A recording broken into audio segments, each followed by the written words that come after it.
Welcome to The Father's Heart with Tom Clark, better known as Papa Tom. Good morning. This is Papa Tom at the Father's Heart Talk Show, and we're continuing our conversations today with Dr. Adam Carrington about the secret ballot and how there are protections in our election process to keep election integrity, one of which is the secret ballot. It's not the only thing. There's one very important part of it, and it's anything that we can do to help people overcome fear in the process of their voting, that their vote doesn't count or there's some harm going to come to them if they find out who they voted for.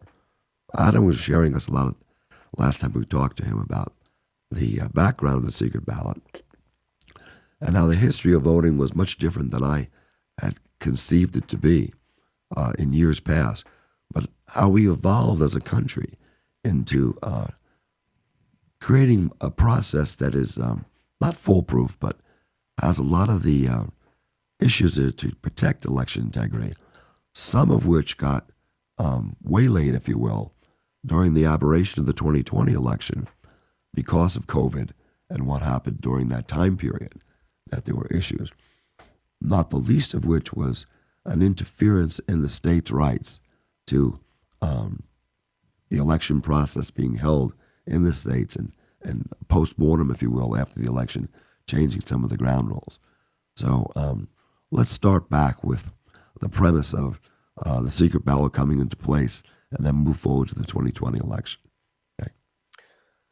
Right. And I would say one thing to support the secret ballot, even though it wasn't originally what was at least demanded by the founders, it certainly wasn't denied by them, is the idea that goes back to the Declaration of Independence, that all men are created equal, that they are endowed by their creator, by God, with certain inalienable rights, and the government exists to protect those rights, but to protect them through our consent. So voting is really the culmination of that logic of the Declaration of Independence, wherein we as equal human beings with equal natural rights seek to protect those natural rights through consenting by voting, consenting to how our government is going to operate, who is going to be exercising our power, and that we need to be able to do so in a way that is free of intimidation, free of corruption and fraud, and that the secret ballot therefore really is a way of realizing this, maybe even better than the original voting methods that started after the founding of our country were able to accomplish. Now, with 2020, I think some of the biggest issues that came into play there was twofold. One is the issue that as a response to the health concerns, a number of the normal rules for when ballots can be cast, the proofing of them, early voting, mail-in voting, all of these other things were changed. And they were changed not just by with some help of the federal government. They were changed by state officials that weren't lawmakers. They weren't the legislatures of the people. Which is what the Constitution calls for. It has to be the legislation of the state. Yeah. It wasn't those people. Right. Yeah, exactly. The people's representatives should be making these decisions. And instead, they were delegated to basically the bureaucracies of the states or of the national government, but a lot with the states. And I think that however well-intentioned or not well-intentioned these were, it created a concern that if those rules were being not followed perfectly, what about others? Mm-hmm. I think another problem was election workers were completely unprepared for the avalanche of early mail. So even if, regardless of what one thinks about claims of fraud or intentional miscounting, I'll compare two states for you. The states of Ohio and the state of Pennsylvania. They counted their votes very differently. The state of Pennsylvania, notoriously, President Trump was up by a lot of votes on election night, and then slowly the vote counts were changing in the direction of now President Biden. Well, even if you don't believe there was any fraud, the reason for that that would be purely innocent is they counted all the election day votes on the day of, which were very Republican, and they counted the absentee or the early votes second, which were very Democrat. If you look at Ohio, Ohio counted their votes exactly the opposite. They counted their early votes first and their in-person votes the day of second. Joe Biden was up by 11 points in Ohio with 53% of the vote counted. He lost by 8. So a 19-point swing. If that wasn't fraud, though, it was because they were counting votes in the opposite direction. And I think the idea that the votes aren't being counted on the night of in a timely manner, regardless of what one thinks about the fraud claims, is going to undermine people's security in the system, confidence in the system, and needs to be tightened up regardless.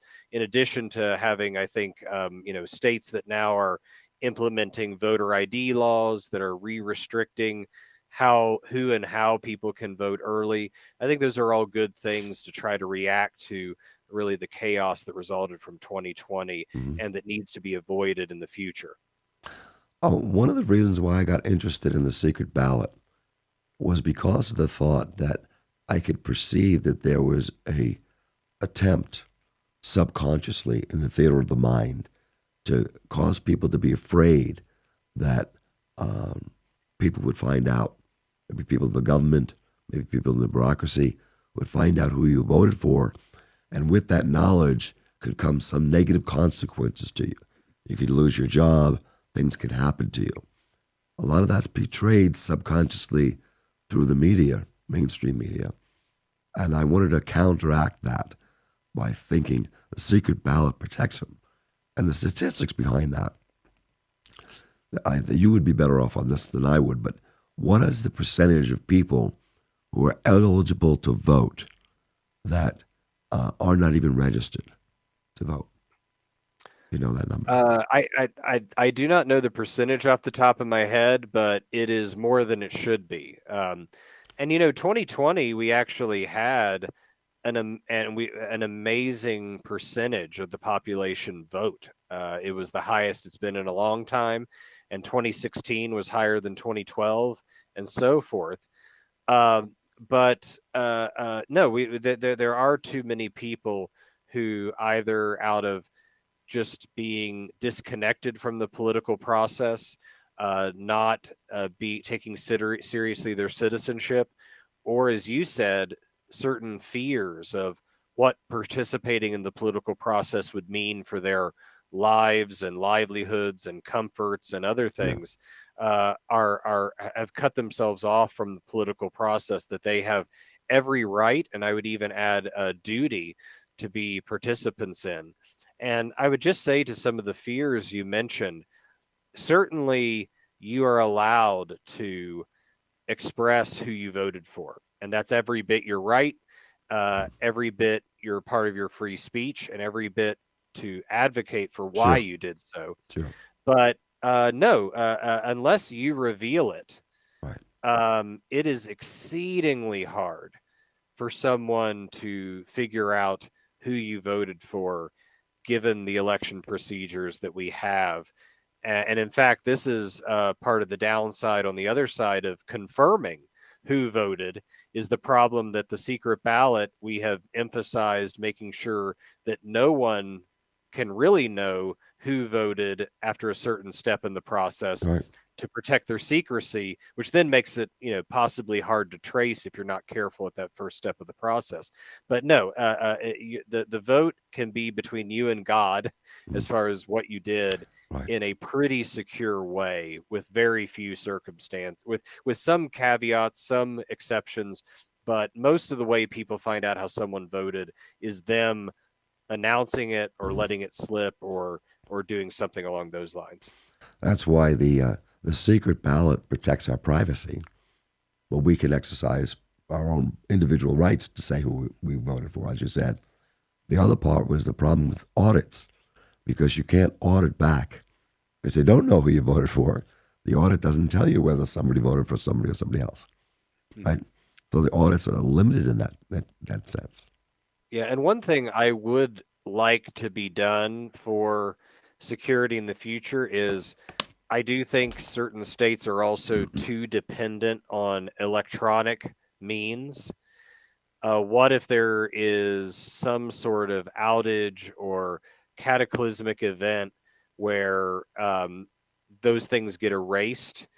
And there are backups that are fairly standard now, but what I would like to see is every vote having a paper trail, and so that that paper trail could also be counted and accommodated for and noted if some other circumstance called into question, if there was a glitch in the system or a break into the system, which is always hard but possible. Do we have an actual paper ballot that is recorded and that we can at least call upon if there's some sort of a dispute in the Sure. future on these kinds of questions? The other question is, the changing of the votes. And personally, I am against the Dominion voting machines, not just because the Dominion voting machines, I think, changed the election, which I do believe happened, but more importantly, the whole internet is based upon a communication system. And the internet is based upon a communication system can easily be hacked. There's always a back door somewhere. Now we have the blockchain technology, which is a technology that's a secure system. And it's designed for security purposes, not just communication. So why don't we just change the methodology we use electronically from a communication system that can be hacked to a system, a secure system that cannot be hacked in terms of when we want to transmit that information, and then back it up by solid votes, as you said, the paper ballot. So I see those are potential improvements. Whether you believe in the Dominion voting machines cheated or not, that's my personal opinion. But aside from that, the whole system is systemically wrong, or has problems built into it. That if you systemically changed it from a communication system to a secure system or blockchain technology, there would be a difference in that. And as you said, even that has electronic problems if it breaks down in some way. So to have the paper ballot backing it up helps secure the system. And in some ways, there's a tension here, and both are good principles in general. One is a system that emphasizes the ability of voting to be as easy as possible so that everyone can participate. They aren't blocked out of the system by its difficulty. But the other is security so it doesn't go too far, Okay. so that there isn't those. So I think bringing those in together does matter. We'll be back in a moment with the good things. Bye.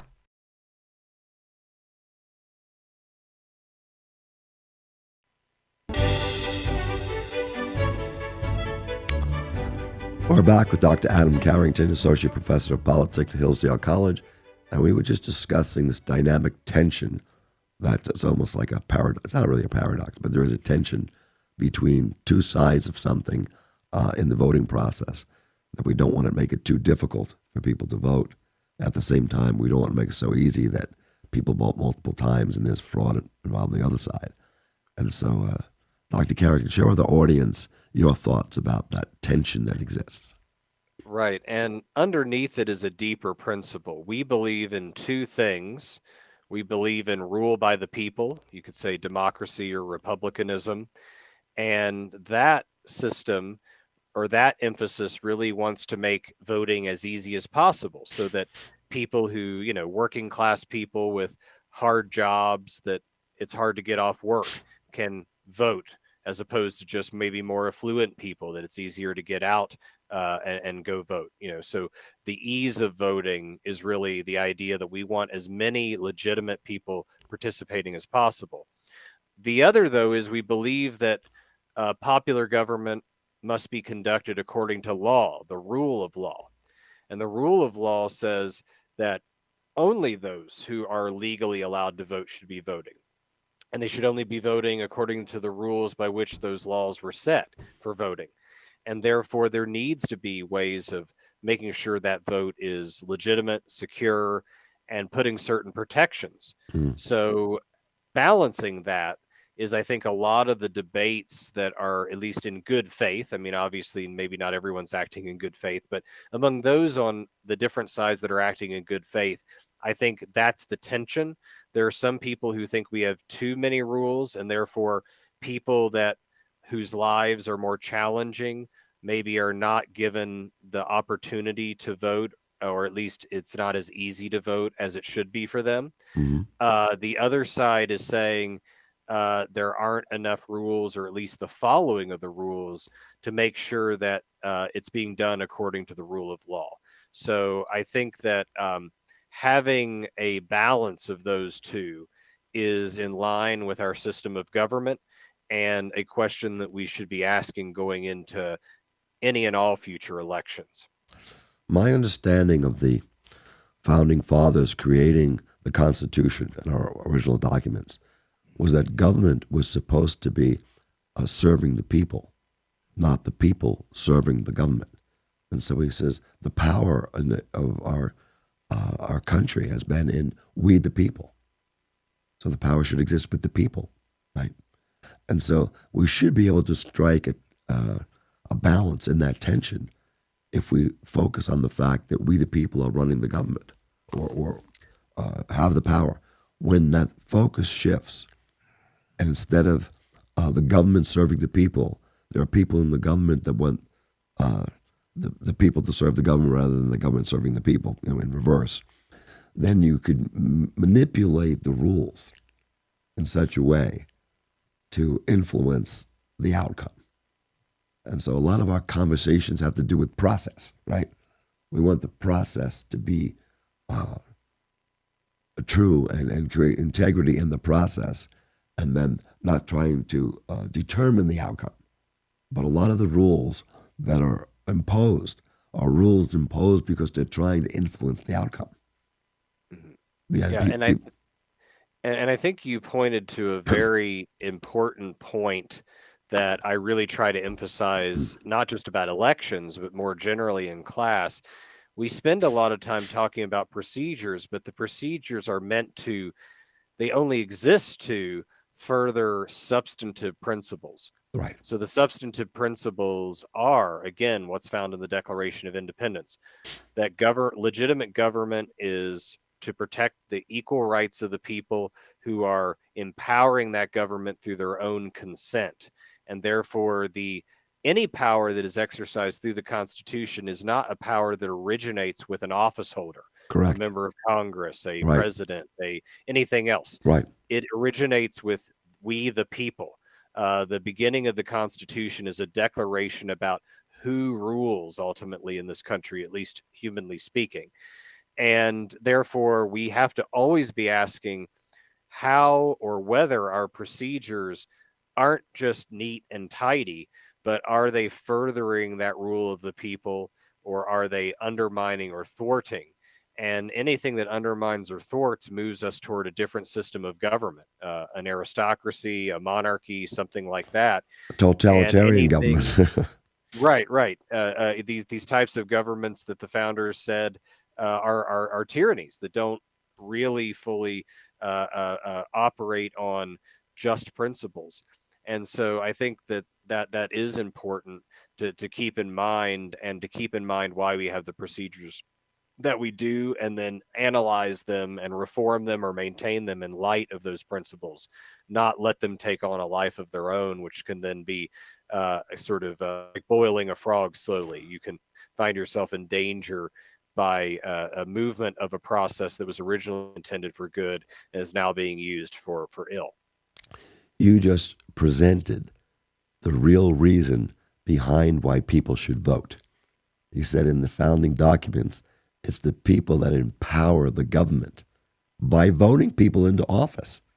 So if you don't vote, you're forfeiting your right to empower the people, or empower the leaders, if you will, the elected officials. You're taking away. You're not empowering the government to do what it's supposed to do if you don't vote. You're Yep, forfeiting that right. and that's going back to what we were saying in the first segment, why education is so important, because whoever is the ruler in a country whether it's a king or a few elites or the people in general, a good government must have virtuous rulers. And virtuous in intellect, they need to be wise, and virtuous in heart, they need to be formed in their dispositions around the good and the true. And therefore, education matters so much on this, because it's not just that we need people to vote. We need them to be informed voters. We need them to be virtuous voters who are wise as serpents and innocent as doves, to therefore root out corruption, root out attempts to undermine popular government, but also not themselves be underminers of it by rash or improper choices, but exercise self-government that begins with the well governing of their own souls, that then extends to the full flowering of governing for the self in who you vote for, and who your leaders are. It strikes me that as you begin to say this, that our country has really been influenced a lot of times through media to take action based upon our feelings instead of thinking it through. And so for education to happen, it's dealing with your mind. You're thinking it through, whereas much of what presented to people is not thinking it through. They're influenced through their emotions, feelings, and they're not thinking it through. They're not being educated to think and process. They're reacting to something that's presented to them. And oftentimes in the theater of the mind, what's being presented to them has fear behind it. And that's why I wanted to take that away from people who are thinking that the secret ballot is one of the methods to say, don't be afraid of that. There's a methodology behind my thought process. I've come to discover there's somewhere between 20 to 30 million evangelical Christians who define themselves that way, who haven't even registered to vote. Right? Why do they not register to vote? Why are they not using their position as a citizen to empower the government to do what they believe is right? Why are they afraid? Not understanding that in education, if you register, you may put down that you're Republican or Democrat or independent or unaffiliated. If you put yourself as unaffiliated, they're clueless as to who you might vote for. But whether you register under any one of those categories, they still don't know when that ballot goes in that your name's not on it. So they don't know who you voted for. And that is a built-in protection. I'm trying to present all the good things that God has for us is to overcome fear. Is overcome fear so that we will take appropriate action. The ask here is that you take appropriate action to exercise the freedom that you have to vote. We're not telling you to vote for. Just exercise the freedom you have to vote. And then be committed enough to understand and to educate yourself onto which candidates are those people who support the values that you have. As you mentioned before, I think Washington said this, the Constitution doesn't work with an immoral people. Yeah, I believe that was John Adams, actually. John Adams. Yeah. And that said the Constitution was made for a moral and a religious people and wouldn't work for any other. He said that in 1798. And John Adams also said that governments can be based on three dispositions of the soul. It can be based on fear, and that's what despotisms are based off of, is fear. Yes. It can be based off honor, and that's not bad to be based off honor in the sense of wanting to be honorable. Sure. But ultimately, it's off virtue. Virtue is the ultimate, and I think it's virtue because the ultimate virtue is to bring in what you were saying religiously, that the sum of virtue really is to love God and love others. And if we understand what it means to properly love God and love others, then we will know how to be neighbors, citizens, and ultimately voters. I've seen it in Scripture, and it's seen it in my own life, that the Father's Heart talk show is all about encouraging people to experience the Father's heart. And people who have the Father's heart have, by very structure, virtue. Because the Father's heart is there to provide, and to mentor. It's virtuous in terms of your disposition to people. And that's what we want to encourage on this show, that people would rise up and understand what God's heart is for them, that God loves them. And out of the love that God has for them, they then can proceed to love others. And how you love others in the context of virtue is take the steps that you know is for your neighbor's best interest. So with that, let's bring to closure our meeting with Dr. Adam Carrington. Thank you, Adam, for sharing us your insights today. It's been a pleasure. Thanks for having me. Welcome.